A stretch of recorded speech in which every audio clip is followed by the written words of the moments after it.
Hello, my beautiful African people. Welcome back to Where I Ride Africa YouTube channel and Facebook page.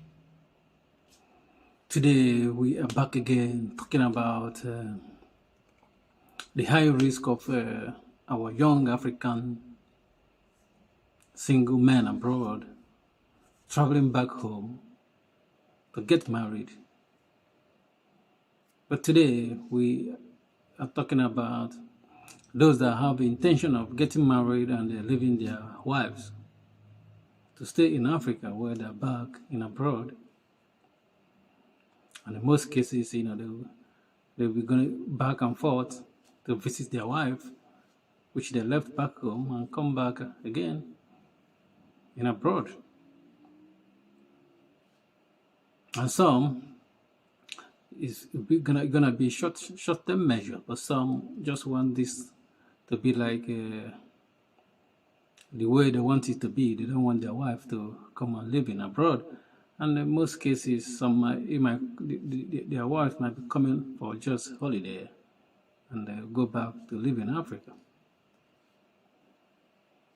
But this type of arrangement, or marriage arrangement, comes with a big risk as well, which I'm gonna highlight in this video and give you a story.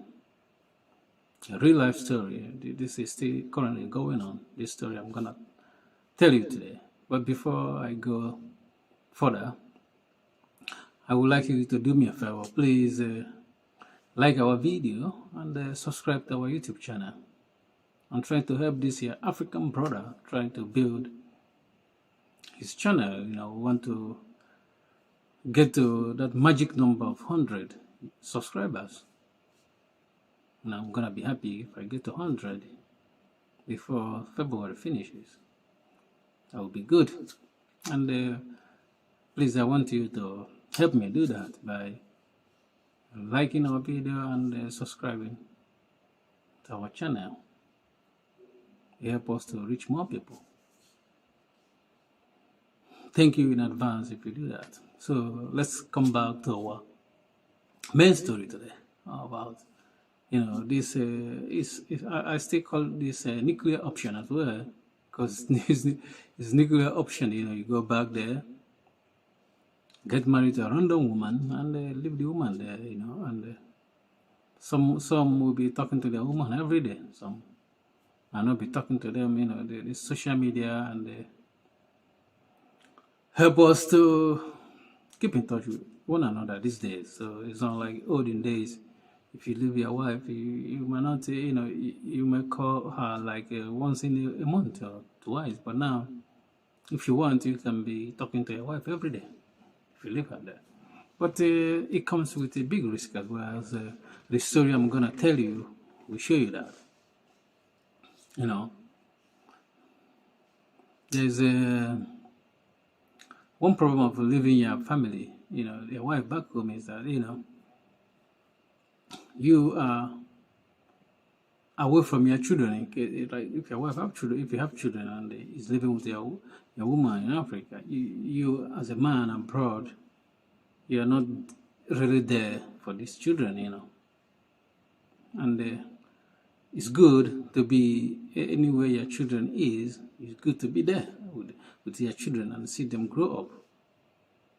I know people say that because they have to go and work and bring in the money. That money, there might not be good life, but sometimes if you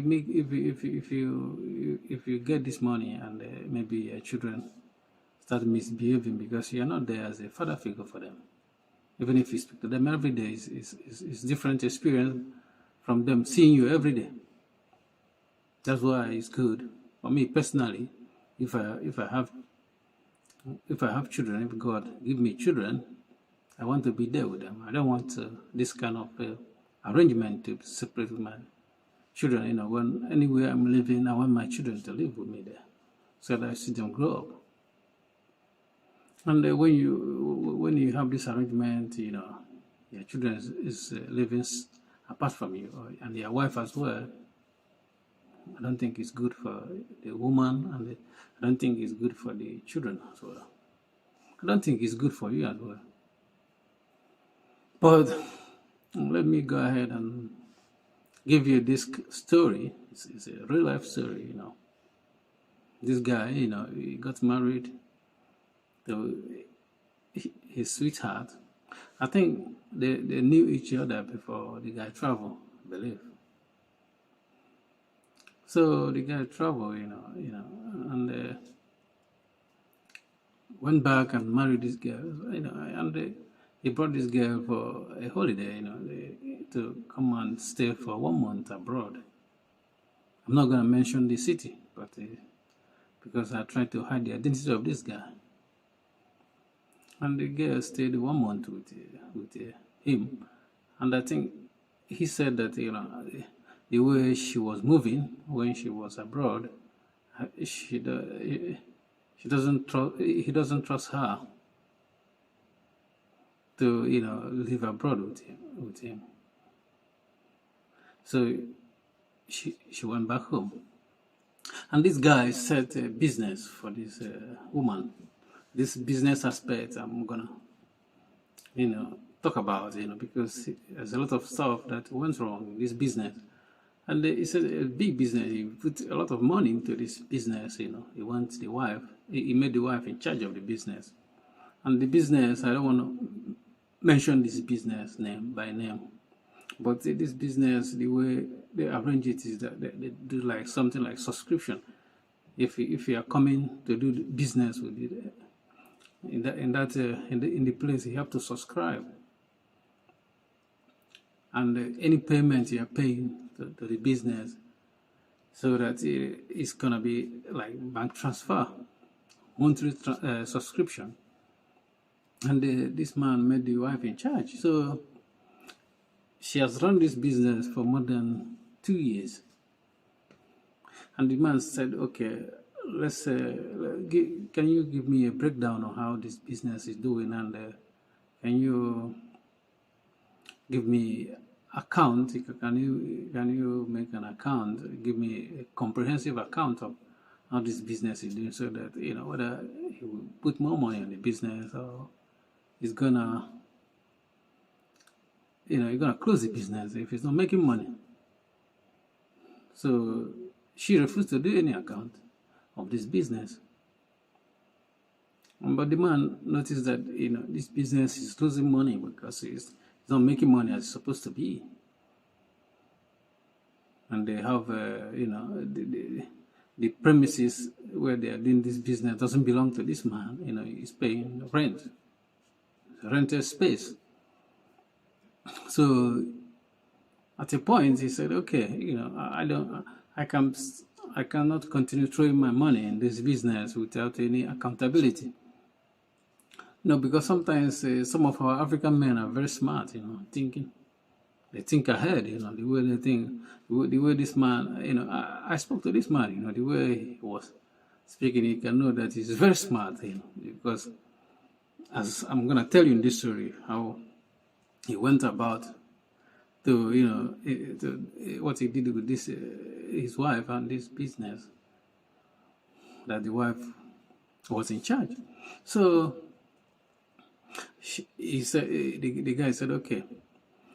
He went to the landlord of the premises and told the guy, "Please, can you come and close this business premises for 2 weeks?" And said that they were owing you money for the house rent, for the business, the space, the rent for the business. And the man, the landlord went and put a notice and told the woman, "Look, you have 3 months, you know, you haven't paid."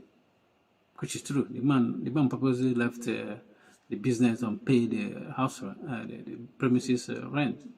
So the man, the one told the wife, "Now look, we are behind 3 months, you know, in our rent expenses. So can you bring money from the business? Let's pay for this 3 months." And the woman couldn't bring any cash to pay for this. And that 1 week gone, 2 weeks, the woman, she said she doesn't have any money to pay for the rent of where the business. You see how some people reason, this is where you are making money and you can't even put money to make more money. So this man came back home, and the people started coming, people that, their client start coming and say, oh, look, I have subscribed for this business for the next 1 year. Well, you guys should, pay me back my money, or he's gonna contact the authorities. They're gonna contact the authorities. So the man started, he went to the premises, opened it up, and when these people are coming, he's begging them that he's gonna pay them back their money back, but they're gonna do one thing for him. They're gonna show the man their receipt, something to prove that they're really owing them. And when they finally started showing the receipts of their payment of the subscription for the business, the man, when he look at the receipt, he see that those money are going to different account. The woman is his wife is in different account to divert his money. You see, this is the man was happy that he has come. He have this evidence. This is a big evidence, and the man said, okay. He compensated those their customers, and tell them, give them like a free 1 week or something like that to use their facilities, so that they won't lose those customers. And he pushed his wife aside, take the business out from her hand, and since he did that, he started making money. The business started bounce back again and start making money, because it's not like the business was not making money, but his wife was, diverting this money, and probably this money, I know this money might be ending up in some young man's bank account, because I believe any woman that's doing this kind of thing, those money normally end up in another man. You give your wife money and it ends up in another man's bank account. This is my own opinion. I think that's what is going on here. But what I'm trying to say is that, getting married to a wife in Africa and leaving your wife in Africa is still comes with a big risk, because this story I just said, I just told you now. Even though the good news for men, because the good news for men is that, you give this money to a woman and it ends up in man's hand as well. So men gains, in both ways. But it's not a good gain anyway, because someone is losing. Because your wife is giving me money to another man. I believe so. But, the man is a good man. People are telling him to, divorce this wife, but he still haven't done that. Sometimes when you're too good, people might use you. Thank you for watching. Please like our videos. Peace.